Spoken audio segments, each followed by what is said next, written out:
ಶ್ರೀ ಗಣಪತಿ ಶಾರದಾ ಗುರುಭ್ಯೋ ನಮಃ. ಗುರುಬ್ರಹ್ಮ ಗುರುರ್ವಿಷ್ಣು ಗುರುದೇವೋ ಮಹೇಶ್ವರ ಗುರು ಸಾಕ್ಷಾತ್ ಪರಬ್ರಹ್ಮ ತಸ್ಮೈ ಶ್ರೀ ಗುರವೇ ನಮಃ. ಶ್ರೋತೃಗಳಿಗೆ ಶ್ರೀ ಸಚ್ಚಿದಾನಂದೇಂದ್ರ ಸರಸ್ವತಿ ಸ್ವಾಮಿಗಳವರು ನೀಡಿರುವ ಭಗವದ್ಗೀತೆ ಕುರಿತಾದ ಉಪನ್ಯಾಸ ಮಾಲಿಕೆಯಲ್ಲಿ ವಿವಿಕ್ತ ದೇಶ ಸೇವಿತ್ವ ಎಂಬ 111ನೆಯ ಉಪನ್ಯಾಸಕ್ಕೆ ಸ್ವಾಗತ. ಹಿಂದಿನ ದಿನ ಅನನ್ಯ ಭಕ್ತಿಯ ವಿಚಾರವಾಗಿ ಮಾತನಾಡಿರುತ್ತೇನೆ. ಅದು ಸರ್ವಕ್ಕೂ ಸಾರವಾದದ್ದು. ಭಕ್ತಿ ಎಂಬ ಸಾಧನವನ್ನು ಪಟ್ಟಿಯಲ್ಲಿ ನಡುವೆ ಹೇಳಿದ್ದರೂ ಹಿಂದಕ್ಕೂ ಮುಂದಕ್ಕೂ ಹೇಳಿರುವ ಸಾಧನಗಳಿಗೆಲ್ಲ ಅದನ್ನು ಹೊಂದಿಸಿಕೊಳ್ಳಬೇಕು. ಇಂದಿನ ವಿಚಾರದ ವಿಷಯವು ವಿವಿಕ್ತ ದೇಶ ಸೇವಿತ್ವವು. ಇದಕ್ಕೂ ಅನನ್ಯ ಭಕ್ತಿಯನ್ನು ಸೇರಿಸಿಕೊಂಡೇ ವಿಚಾರ ಮಾಡಬೇಕು. ಇದನ್ನು ಲಕ್ಷ್ಯದಲ್ಲಿ ಇಟ್ಟುಕೊಂಡು ಈಗ ವಿಷಯ ವಿಮರ್ಶೆಗೆ ಹೋಗೋಣ. ಭಗವಂತನು ಜಗತ್ತನ್ನು ಸೃಷ್ಟಿಸುವಾಗ ಮೊದಲು ವಿರಾಟ್ ಪುರುಷನನ್ನು ಸೃಷ್ಟಿಸಿದನಂತೆ. ಆಗ ಆ ವಿರಾಟ್ ಪುರುಷನು ತಾನೊಬ್ಬನೇ ಇದ್ದದ್ದರಿಂದ ಅವನಿಗೆ ಭಯವಾಯಿತಂತೆ. ಅವನು ಕೂಡಲೇ ಮನಸ್ಸಿನಲ್ಲಿ ಹೀಗೆಂದು ಯೋಚಿಸಿಕೊಂಡನು, ನಾನು ಒಬ್ಬನೇ ಇದ್ದೇನೆ, ಆದರೂ ನನಗೆ ಭಯವಾಗುತ್ತಿದೆಯಲ್ಲ. ಒಬ್ಬನೇ ಇರುವಾಗ ಯಾರಿಗೆ ಹೆದರಬೇಕು? ಹೀಗೆಂಬ ಯೋಚನೆ ಮನಸ್ಸಿಗೆ ಬಂತೋ ಇಲ್ಲವೋ, ಕೂಡಲೇ ಅವನ ಅಂಜಿಕೆಯು ಅತ್ತಲಾಯಿತು. ವಿರಾಟ್ ಪುರುಷನು ಕಲ್ಪದ ಆದಿಯಲ್ಲಿ ಹುಟ್ಟಿ ಮುಂದಿನ ಸೃಷ್ಟಿಗೆ ಕಾರಣನಾಗುತ್ತಾನೆ. ಅಂಥ ಐಶ್ವರ್ಯ ಸ್ಥಾನವನ್ನು ಪಡೆಯುವುದಕ್ಕೆ ಹಿಂದಿನ ಕಲ್ಪದಲ್ಲಿ ಅವನು ಉತ್ಕೃಷ್ಟವಾದ ಸಾಧನವನ್ನು ಮಾಡಿರಬೇಕಷ್ಟೆ. ಅಂಥ ಮಹನೀಯನಿಗೂ ತಾನು ಒಬ್ಬನೇ ಎಂಬ ಅಂಜಿಕೆಯಾಯಿತು. ಆದ್ದರಿಂದಲೇ ಏನು, ಅವನಿಂದ ಸೃಷ್ಟವಾಗಿರುವ ನಮ್ಮಗಳಿಗೂ ನಾವು ಒಬ್ಬರೇ ಇದ್ದರೆ ಅಂಜಿಕೆಯಾಗುತ್ತಿರುವುದು. ಆದರೆ ವಿರಾಟ್ ಪುರುಷನಿಗೆ ಧರ್ಮ, ಜ್ಞಾನ, ವೈರಾಗ್ಯ, ಐಶ್ವರ್ಯಗಳು ಸಹಜವಾಗಿಯೇ ಸಿದ್ಧವಾಗಿರುತ್ತವೆ. ಆದ್ದರಿಂದ ಅವನಿಗೆ ಹಿಂದಿನ ವಾಸನೆಯಿಂದ ಉಂಟಾಗಿದ್ದ ಆ ಭಯವು ಉತ್ತರ ಕ್ಷಣದಲ್ಲಿಯೇ ಮಾಯವಾಯಿತು. ವಿರಾಟ್ ಪುರುಷನಿಗೆ ಯಾವ ಆಚಾರ್ಯನ ಉಪದೇಶವೂ ಬೇಕಾಗಿರುವುದಿಲ್ಲ. ಏಕೆಂದರೆ ಅವನ ಚಿತ್ತವು ಅಂಥ ಶುದ್ಧವಾದದ್ದು. ಅವನಿಗೆ ನಾನು ಯಾರಿಗೆ ಅಂಜಬೇಕು, ಇನ್ನೊಬ್ಬರೇ ಇಲ್ಲವಲ್ಲ, ಎರಡನೆಯ ವಸ್ತುವಿನಿಂದ ಅಲ್ಲವೇ ಭಯವಾಗಬೇಕು ಎಂಬ ಯೋಚನೆಯು ಮನಸ್ಸಿಗೆ ಬಂತು. ಅದೇ ವಿರಾಟ್ ಪುರುಷನಿಂದ ಸೃಷ್ಟರಾಗಿರುವ ನಾವುಗಳೂ ಇದನ್ನು ಆಲೋಚಿಸಬೇಕು. ಭಯಕ್ಕೆ ಕಾರಣವೇನು? ನಾವು ಒಬ್ಬರೇ ಇರುವಲ್ಲಿ ನಮಗೆ ಅಂಜಿಕೆಯಾಗುವುದಕ್ಕೆ ಕಾರಣವೇ ಇಲ್ಲ. ಭಗವಂತನು ನಮ್ಮ ಆತ್ಮನೇ ಆಗಿದ್ದು ನಮ್ಮೊಳಗೆ ಇರುತ್ತಾನೆ. ಆತನಂತೂ ಯಾವ ಭಯಕ್ಕೂ ಕಾರಣನಲ್ಲ. ಹೀಗಿರುವಲ್ಲಿ ನಮಗೆ ಅಂಜಿಕೆ ಏತಕ್ಕೆ ಆಗಬೇಕು? ಎರಡನೆಯವರಿಂದ ನಮಗೆ ಆ ಭಯವಿರುವುದೆಂಬುದು ಸುಪ್ರಸಿದ್ಧವಾಗಿರುತ್ತದೆ. ಮತ್ತೊಬ್ಬರಿಗೆ ಯಾವ ವಸ್ತುವಿನ ಮೇಲೆ ಆಶೆ ಇರುತ್ತದೆಯೋ ಅದನ್ನು ನಾವು ಮುಚ್ಚಿಟ್ಟುಕೊಂಡಿದ್ದರೆ, ಅಂದರೆ ಬೇರೆಯವರು ಯಾವ ವಸ್ತುವನ್ನು ಆಸೆ ಪಡುತ್ತಿರುತ್ತಾರೋ ಅದನ್ನು ನಾವೇನಾದರೂ ಮುಚ್ಚಿಟ್ಟುಕೊಂಡಿದ್ದರೆ ಆಗ ಆ ಎರಡನೆಯವರಿಂದ ನಮಗೆ ಭಯವಾಗುತ್ತದೆ. ನಾವು ಇನ್ನೊಬ್ಬನಿಗೆ ಅನ್ಯಾಯವನ್ನು ಮಾಡಿದ್ದರೆ ಆ ಇನ್ನೊಬ್ಬನು ಪ್ರತೀಕಾರವನ್ನು ಮಾಡುವನೆಂಬ ಭಯವು ನಮಗಿರುತ್ತದೆ. ಈಗ ಪ್ರತಿಯೊಂದು ದೇಶದವರು ಸೈನ್ಯವನ್ನು, ಆಯುಧಗಳನ್ನು ಶೇಖರಿಸುವುದರಲ್ಲಿ ನಿರತರಾಗಿರುತ್ತಾರೆ. ಪ್ರತಿಯೊಬ್ಬರಲ್ಲಿಯೂ ರಕ್ಷಣೆ ಮಾಡಿಕೊಳ್ಳಬೇಕಾದ ಪದಾರ್ಥಗಳ ರಾಶಿ ಇರುತ್ತದೆ. ಪ್ರತಿಯೊಂದು ದೇಶಕ್ಕೂ ಮತ್ತೊಂದು ದೇಶದ ಅಂಜಿಕೆಯು ತುಂಬಿರುತ್ತದೆ. ಆದ್ದರಿಂದ ಎಲ್ಲಿಯವರೆಗೆ ನಾವು ನಮಗಿಂತ ಮಿಕ್ಕವರನ್ನು ಬೇರೆಯಾಗಿ ಎಣಿಸುವೆವೋ, ಎಲ್ಲಿಯವರೆಗೆ ನಮ್ಮಲ್ಲಿ ಕಾಮ, ಕ್ರೋಧ, ಲೋಭಗಳ ಹಾವಳಿಯು ಹೆಚ್ಚಾಗಿರುವುದೋ ಅಲ್ಲಿಯವರೆಗೆ ನಮಗೆ ಅಂಜಿಕೆಯು ತಪ್ಪಿದ್ದಲ್ಲ. ಅಲ್ಲಿಯವರೆಗೆ ನಾವು ಒಬ್ಬರೇ ಆಗಿರುವೆವಲ್ಲ. ಏನು ಗತಿ? ಜನಬಲ, ಧನಬಲ, ಸೈನ್ಯ ಬಲ ಮುಂತಾದವುಗಳಿಂದ ಭಯ ನಿವಾರಣೆಯನ್ನು ಮಾಡಿಕೊಳ್ಳಬೇಕು ಎಂದು ಹೆದರುತ್ತಿರುವೆವು. ಆದರೆ ಪರಮಾರ್ಥ ದೃಷ್ಟಿಯಿಂದ ನೋಡಿದರೆ ಏಕಾಂತವಾಸದಲ್ಲಿ ಯಾವ ಭಯವೂ ಇರುವುದಿಲ್ಲ. ಏಕೆಂದರೆ ಏಕಾಂತದಲ್ಲಿ ಭಗವಂತನಿರುತ್ತಾನೆ. ಭಗವಂತನು ನಮ್ಮೆಲ್ಲರಿಗೂ ಆತ್ಮನು ಎಂಬ ತತ್ವವು ಏಕಾಂತವಾಸದಿಂದಲೇ ನಮಗೆ ತಿಳಿದೀತು. ಇದೊಂದು ಜ್ಞಾನ ಸಾಧನವು. ಇದೇ ಜ್ಞಾನವೆನಿಸುವುದು, ಮಿಕ್ಕದ್ದೆಲ್ಲವೂ ಅಜ್ಞಾನವು ಎಂದು ಭಗವಂತನು ಹೇಳಿರುತ್ತಾನೆ. ಆದ್ದರಿಂದ ಏಕಾಂತವಾಸವಲ್ಲದ್ದು ಅಜ್ಞಾನವು. ಆ ಅಜ್ಞಾನವು ಭಯಕ್ಕೆ ಕಾರಣವೂ ಆಗಿರುತ್ತದೆ.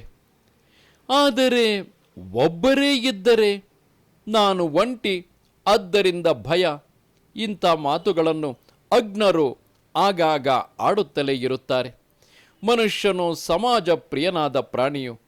ಜನರು ಒಟ್ಟಿಗೆ ಇದ್ದಷ್ಟು ಅಭಿವೃದ್ಧಿ, ಬಲ, ಸರಿಯಾಗಿ ಜನರು ಸೇರಿಕೊಂಡು ಕವಾಯತು ಮಾಡುತ್ತಿರುವಾಗ ನೋಡಿರಿ, ಸೈನ್ಯದ ಶಿಸ್ತನ್ನು ನೋಡಿ, ಆಗ ಎಂಥ ಆನಂದವಾಗುತ್ತದೆ ಎಂದು ಜನರು ವರ್ಣಿಸುವುದುಂಟು. ಅದು ಸುಳ್ಳಲ್ಲ. ಹೊರಗಿನ ಅಂಜಿಕೆಯನ್ನು ಕಳೆದುಕೊಳ್ಳುವ ಹುರುಪನ್ನು ಸಂಪಾದಿಸಿಕೊಳ್ಳುವುದಕ್ಕೆ ಜನರು ಒಟ್ಟು ಸೇರುವುದೊಂದು ಒಳ್ಳೆಯ ಉಪಾಯವೇ ಸರಿ.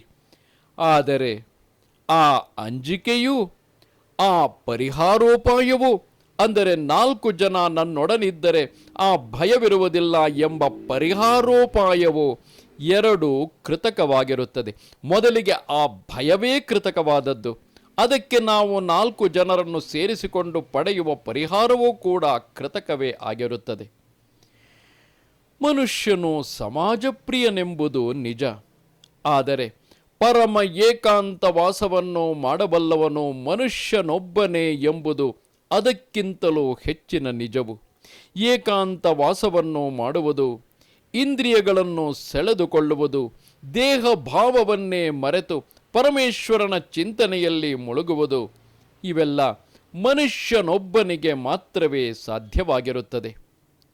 ಭಗವತ್ ತತ್ವದಲ್ಲಿ ಐಕ್ಯವನ್ನು ಪಡೆದು ಆ ಆನಂದವನ್ನು ಸುತ್ತಲೂ ಬೀರುವ ಮಿಕ್ಕವರನ್ನು ಆ ಪ್ರಶಾಂತ ವಾತಾವರಣದಲ್ಲಿ ಸಾಧುಗಳನ್ನಾಗಿ ಮಾಡುವ ಸಾಮರ್ಥ್ಯವು ಮನುಷ್ಯನಿಗೆ ಮಾತ್ರ ಇರುತ್ತದೆ. ಈ ಘನವಾದ ತತ್ವವನ್ನು ನಾವು ಆಲೋಚಿಸಬೇಕು.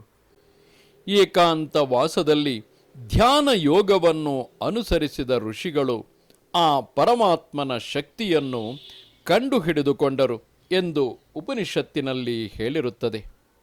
ಕೊಲಂಬಸ್ ಮೊದಲಾದವರು ಅಮೇರಿಕವೇ ಮುಂತಾದ ದೇಶಗಳನ್ನು ಕಂಡುಹಿಡಿದದ್ದಕ್ಕಿಂತಲೂ ಈ ಶೋಧವು, ಅಂದರೆ ಪರಮಾತ್ಮನ ಶಕ್ತಿಯನ್ನು ಅರಿಯುವ ಶೋಧವು, ಮಾನವ ಜಾತಿಗೆ ಅತ್ಯಮೂಲ್ಯವಾದದ್ದು. ವಿಕ್ಷೇಪ ಉಂಟಾಗದೇ ಇರುವ ಏಕಾಂತ ಸ್ಥಾನದಲ್ಲಿ ಇದ್ದುಕೊಂಡು ಮಾಡುವಂತಹ ಧ್ಯಾನಾಭ್ಯಾಸದಿಂದ ಆಗುವ ಆನಂದವನ್ನು ನಾವು ಸ್ವಂತ ಅನುಭವದಿಂದಲೇ ತಿಳಿದುಕೊಳ್ಳಬೇಕಾಗಿರುತ್ತದೆ. ವ್ಯವಹಾರದಲ್ಲಿ ಪ್ರತಿದಿನವೂ ನಾವು ಮೋಸ ಹೋಗುತ್ತಲೇ ಇರುವೆವು. ಬೇರೆ ಬೇರೆ ವಿಕ್ಷೇಪಗಳಿಗೆ ಒಳಗಾಗುತ್ತಲೇ ಇರುವೆವು. ಧ್ಯಾನ ಯೋಗವನ್ನು ಅಭ್ಯಾಸ ಮಾಡಿದಂತೆ ವ್ಯವಹಾರದಲ್ಲಿ ನಮ್ಮ ಮನಸ್ಸು ಆಯಾ ನಿಮಿತ್ತಗಳಿಂದ ಏರಿಳಿತಗಳನ್ನು ಅನುಭವಿಸುವುದು, ತಳಮಳಗೊಳ್ಳುವುದು, ನಮ್ಮನ್ನು ಸಂಕಟಕ್ಕೆ ಗುರಿ ಮಾಡುವುದು, ಇವೆಲ್ಲ ತಿಳಿಯುತ್ತದೆ. ಮನಸ್ಸು ಸ್ಥಿಮಿತಕ್ಕೆ ಬರುತ್ತದೆ. ಶಕ್ತಿಯುತವಾದ ಏಕಾಗ್ರತೆಯು ದೊರಕುತ್ತದೆ. ವ್ಯವಹಾರದಲ್ಲಿ ವಿಷಯಗಳ ಪ್ರವಾಹದ ಸೆಳೆತಕ್ಕೆ ಸಿಕ್ಕದೆ ಹೊರಗೆ ಇದ್ದುಕೊಂಡು ಸಾಕ್ಷಿಯಾಗಿ ನೋಡುವ ಅಭ್ಯಾಸ ಉಂಟಾಗುತ್ತದೆ. ವಿವಿಕ್ತ ದೇಶವೆಂದರೆ ಶುಚಿಯಾದ ಸ್ಥಳ, ಸಜ್ಜನರಿರುವ ಸ್ಥಳ, ವಿಷಯಗಳ ಸೆಳೆತವಿಲ್ಲದ ಸ್ಥಳ. ಹಸುಗಳನ್ನು ಕೆಲವು ದಿನಗಳವರೆಗೆ ಮೇಯುವ ಪ್ರದೇಶಕ್ಕೂ ಮನೆಗೂ ಹಗ್ಗ ಕಟ್ಟಿ ತಿರುಗಾಡಿಸುತ್ತಿದ್ದರೆ ಆಮೇಲೆ ಅವು ತಾವಾಗಿಯೇ ಮೇವಿನ ಸ್ಥಳಕ್ಕೂ ಮನೆಗೂ ಅಡ್ಡಾಡುವ ಅಭ್ಯಾಸವನ್ನು ಮಾಡಿಕೊಂಡು ಬಿಡುತ್ತವೆ. ನಮ್ಮಗಳ ಮನಸ್ಸು ಹಾಗೆಯೇ. ನಮಗೆ ಹೊರಗಿನ ವ್ಯವಹಾರದಿಂದ ಉಂಟಾದ ಸುಖ, ದುಃಖ, ಭಯ ಮುಂತಾದವು ನಮ್ಮ ಅಂತಃಕರಣದಲ್ಲಿ ತುಂಬಿಕೊಂಡಿರುತ್ತದೆ. ನಾವು ಒಬ್ಬರೇ ಇದ್ದರೂ ವ್ಯವಹಾರದ ಪರಿಣಾಮವು ತಪ್ಪಿರುವುದಿಲ್ಲ. ಆದರೆ ಏಕಾಂತವಾಸದಲ್ಲಿ ಮಾಡುವಂತಹ ಧ್ಯಾನಾದಿಗಳ ಸವಿಯು ಮನಸ್ಸಿಗೆ ಹತ್ತಿದರೆ ಹೊರಗೆ ವ್ಯವಹಾರವನ್ನು ಮಾಡುವಾಗಲೂ ಅದರ ಪರಿಣಾಮವು ನಮ್ಮ ಮೇಲೂ ನಮ್ಮ ಸುತ್ತಲಿರುವ ಜನರ ಮೇಲೂ ಆಗುತ್ತಿರುವುದು. ಏಕಾಂತವಾಸದ ಫಲವನ್ನು ಪಡೆದಿದ್ದ ಶ್ರೀರಾಮಕೃಷ್ಣ ಪರಮಹಂಸರ ಬಳಿಗೆ ಭಾರಿಯ ವಿದ್ವಾಂಸರುಗಳು ಬಂದು ದಕ್ಷಿಣೇಶ್ವರದಿಂದ ನಿಜವಾದ ವೇದಾಂತವನ್ನು ಸ್ವಲ್ಪ ತಿಳಿದುಕೊಂಡು ಹೋಗುತ್ತಿದ್ದರೆಂಬುದನ್ನು ನೀವು ಓದಿರಬಹುದು. ಸೂಕ್ಷ್ಮವಾದ ಗ್ರಹಣ ಶಕ್ತಿ, ಮೇಧಾಶಕ್ತಿ, ಮೆದುಳಿನ ಜ್ಞಾನ ಇವುಗಳೆಲ್ಲ ಒಂದು ಜಾತಿ. ಆದರೆ ವೇದಾಂತ ಜ್ಞಾನವೇ ಒಂದು ಜಾತಿ. ನಿಜವಾದ ವೇದಾಂತ ಜ್ಞಾನವು ಒಂದಾನೊಂದು ಗುಪ್ತಾಸ್ತ್ರವಿದ್ದಂತೆ ಇರುವುದು. ಅದು ಸಮಯವು ಬಂದಾಗ ನಮಗೆ ಉಪಯೋಗಕ್ಕೆ ಬರುವಂತೆ ಇರುತ್ತದೆ. ಮಿಕ್ಕ ವಿಷಯಗಳ ಜ್ಞಾನವು ಪಾಠ ಹೇಳಿಸಿಕೊಂಡು ಕಲಿತುಕೊಳ್ಳತಕ್ಕದ್ದು. ಅಂದರೆ ಸೂಕ್ಷ್ಮವಾದ ಗ್ರಹಣ ಶಕ್ತಿಯೋ, ಮೇಧಾಶಕ್ತಿಯೋ ಅಥವಾ ಮೆದುಳಿನ ಜ್ಞಾನವೋ ಪಾಠ ಹೇಳಿಸಿಕೊಂಡು ಕಲಿತುಕೊಳ್ಳತಕ್ಕದ್ದು. ಇಷ್ಟು ಗಂಟೆಯ ಪಾಠಕ್ಕೆ ಇಷ್ಟು ರೂಪಾಯಿ ಎಂದು ನಿಗದಿ ಮಾಡಿಕೊಂಡು ಕಲಿಯಬಹುದು. ಆದರೆ ವೇದಾಂತ ಜ್ಞಾನವು ಇಂಥದ್ದಲ್ಲ. ಇದ್ದದ್ದನ್ನು ಇದ್ದಂತೆ ಧ್ಯಾನಿಸಿ ತಿಳಿದುಕೊಳ್ಳತಕ್ಕದ್ದು. ಈ ಅರಿವು ಆಧ್ಯಾತ್ಮಿಕವಾಗಿರುತ್ತದೆ. ಬ್ರಹ್ಮಾದಿ ಸ್ತಂಭ ಪರ್ಯಂತವಾಗಿರುವ ಪ್ರಾಣಿಗಳಿಗೆಲ್ಲ ಒಬ್ಬನೇ ಆತ್ಮನಿರುವನು. ಅವನೇ ನನ್ನ ಆತ್ಮನು ಎಂಬ ಜ್ಞಾನವು ಅದು. ಇದನ್ನು ವಿವಿಕ್ತ ದೇಶಗಳಲ್ಲಿ, ಅಂದರೆ ಶುಚಿಯಾದ ಸಜ್ಜನರಿರುವ ವಿಷಯಗಳ ಸೆಳೆತವಿಲ್ಲದ ಸ್ಥಳದಲ್ಲಿ, ಇದನ್ನು ವಿವಿಕ್ತ ದೇಶಗಳಲ್ಲಿ ಕುಳಿತು ಮಾಡುವ ಏಕಾಗ್ರತೆಯ ಧ್ಯಾನದಿಂದ ಸಂಪಾದಿಸಿಕೊಳ್ಳಬೇಕಾಗಿರುತ್ತದೆ. ವಿವಿಕ್ತ ದೇಶವೆಂದರೆ ವಿಕ್ಷೇಪಗಳನ್ನೆಲ್ಲ ದೂರ ಮಾಡಿರುವ ಸ್ಥಾನವೆಂದು ಆಗಲೇ ಹೇಳಿರುತ್ತೇನೆ. ಶ್ರೀರಾಮಕೃಷ್ಣ ಪರಮಹಂಸರು ಇಂಥ ವಿವಿಕ್ತ ದೇಶದಲ್ಲಿ ಸಂಪಾದಿಸಿದ ಪರಮಾರ್ಥ ಜ್ಞಾನವನ್ನು ಕೇಳುವುದಕ್ಕೆ ಯಾವುದಾದರೂ ಅಧಿಕಾರಿಗಳು ಬಂದಾರೆ ಎಂದು ತವಕ ಪಡುತ್ತಿದ್ದರಂತೆ. ಮುಂದೆ ಅಮೇರಿಕವೇ ಮುಂತಾದ ಪರದೇಶಗಳಲ್ಲಿ ಈ ಜ್ಞಾನದ ಹೊಸಗೆಯ ಪ್ರಚಾರವೂ ಆಗುವುದು ಎಂಬುದು ಅವರಿಗೆ ಆಗಲೇ ಕಣ್ಣಿಗೆ ಕಟ್ಟಿದಂತೆ ಕಾಣುತ್ತಿತ್ತಂತೆ. ಶ್ರೀ ರಮಣ ಮಹರ್ಷಿಗಳು ವಿವಿಕ್ತ ದೇಶ ಸೇವೆಯಿಂದ ಪಡೆದ ಜ್ಞಾನವನ್ನು ಸಂಗ್ರಹಿಸಿಕೊಳ್ಳಲು ಎಷ್ಟು ಜನರು ಅವರ ಬಳಿಗೆ ಬಂದು ಅವರನ್ನು ಸೇವಿಸುತ್ತಾರೆ ನೋಡಿರಿ. ತತ್ವವು ನಮ್ಮೊಳಗೇ ಇದೆ. ಅದು ಏಕಾಂತವಾಸದಿಂದ ಒಳಗೆ ನೋಡಿದರೆ ತಿಳಿಯ ಬರತಕ್ಕದ್ದಾಗಿದೆ. ಅದು ಪುಸ್ತಕಗಳಲ್ಲಿಲ್ಲ. ಪುಸ್ತಕಗಳನ್ನು ಓದಿ ಮನಸ್ಸನ್ನು ಹೊಲಗೆಡಿಸಿಕೊಳ್ಳಬಾರದು. ವಿವಿಕ್ತ ದೇಶ ಸೇವಿತ್ವ, ಏಕಾಂತವಾಸ ಎಂದು ಈ ದಿನ ನಾನು ಒತ್ತಿ ಹೇಳುವುದನ್ನು ಕೇಳಿ ಯಾವುದೋ ಒಂದು ದೂರದಲ್ಲಿರುವ ಗವಿಯಲ್ಲಿ ಕುಳಿತುಕೊಳ್ಳುವುದು ಅದು ಎಂದು ಭಾವಿಸಿಕೊಳ್ಳಬಾರದು. ಗುಹಾವಾಸವು ಕೆಟ್ಟದ್ದಲ್ಲ. ಆದರೆ ವಿವಿಕ್ತ ದೇಶದ ಪರಮ ಫಲವನ್ನು ದೊರಕಿಸಿಕೊಳ್ಳದೆ ಗುಹೆಯಲ್ಲಿದ್ದರೇನು? ಹಾವು ಹಲ್ಲಿಗಳೂ ಕೂಡ ಗುಹೆಯಲ್ಲೇ ಇರುತ್ತವೆ. ದೇಹವು ತಾನೊಂದೇ ಒಂದು ಅಜ್ಞಾತ ಸ್ಥಳದಲ್ಲಿ ಇರುವುದಲ್ಲ. ಅಂದರೆ ದೇಹವನ್ನು ಒಂದು ಗುಹೆಯಲ್ಲಿ ಇಟ್ಟುಕೊಂಡಿರುವುದಲ್ಲ ಏಕಾಂತವಾಸವು. ವಿವಿಕ್ತ ದೇಶ ಸೇವಿತ್ವಕ್ಕೆ ಮುಖ್ಯವಾದ ಗುರುತು ಮನಸ್ಸಿನಲ್ಲಿ ವಿಕ್ಷೇಪವಿಲ್ಲದಿರುವುದು. ನಿಮಗೆಲ್ಲ ತಿಳಿದಂತೆ ದಿವಂಗತ ಶೇಷಮ್ಮನವರು ಒಬ್ಬ ಸ್ತ್ರೀ ಮಾತ್ರ. ಅವರು ಈ ಆಶ್ರಮದ ಸೇವೆಯಲ್ಲಿ ನಿರತರಾಗಿದ್ದರು. ಇಲ್ಲಿಗೆ ಬಂದವರ ಯೋಗಕ್ಷೇಮವನ್ನು, ಸ್ವಾರ್ಥವನ್ನು ಬಿಟ್ಟು ನೋಡಿಕೊಳ್ಳುತ್ತಿದ್ದರು. ಯಾವಾಗಲೂ ಭಗವನ್ನಾಮವನ್ನು ಹೇಳಿಕೊಳ್ಳುತ್ತಾ ಕಾಲವನ್ನು ಹಾಕುತ್ತಿದ್ದರು. ನೋಡುವುದಕ್ಕೆ ಅವರು ಬಯಲಿನಲ್ಲಿಯೇ ಇದ್ದರು. ಆದರೇನು, ಅವರಿಗೆ ಅಕಸ್ಮಾತ್ತಾಗಿ ದೇಹಯಾತ್ರೆಯನ್ನು ಮುಗಿಸುವ ಕಾಲವು ಬಂದಿತು.